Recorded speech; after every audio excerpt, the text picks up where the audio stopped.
নমস্কাৰ গাইজ, মই প্ৰহ্লাদ ডেকা। মোৰ অন্য এটা ভিডিঅ'লৈ আপোনালোক সকলোকে স্বাগতম। আজি আহাৰৰ 25 তাৰিখ, আজি গুৰু পূৰ্ণিমা। সকলোকে গুৰু পূৰ্ণিমাৰ শুভেচ্ছা যাচিলোঁ। আজি আমি 4জন বন্ধু একেলগে সিদ্ধেশ্বৰ দেৱালয় মন্দিৰৰ পৰা বাবা ধাম শ্ৰী বৈদ্যনাথ ধাম জ্যোতিৰ্লিংগলৈ খোজকাঢ়ি যাত্ৰা কৰিবলৈ সাজু হৈছোঁ। মোৰ লগত আছে মোৰ বন্ধু 3জন। গোপাল বৈশ্য ডাঙৰীয়া। আজি আহাৰৰ 25 তাৰিখ, ইংলিছৰ 10 তাৰিখ আমাৰ পদযাত্ৰা এই দেৱালৰ পৰা সিদ্ধেশ্বৰ দেৱালৰ পৰা আৰম্ভ হ'ব। আমাৰ বন্ধু মিথুন বৈশ্য।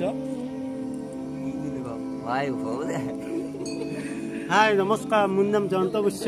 আমি শ্ৰী শ্ৰী সিদ্ধেশ্বৰ দেৱালয়ৰ পৰা আমি পদযাত্ৰা আৰম্ভ কৰিব ওলাইছোঁ বাবা দেওঘৰলৈ। হয়, ধন্যবাদ। আমি যিহেতু আজি যাত্ৰা আৰম্ভ কৰিম, আপোনালোকৰ মৰম আশীৰ্বাদ আমি বিচাৰিছোঁ। আমাৰ যাত্ৰা যাতে সুকলমে আমাৰ সফল হয়, তাৰ বাবে বাবা চৰণত আমি আশীষ ল'ব আহিছিলোঁ। আপোনালোকেও আশীৰ্বাদ দিব, সেয়ে কামনা কৰিছোঁ। ধন্যবাদ। হৰ হৰ মহাদেৱ।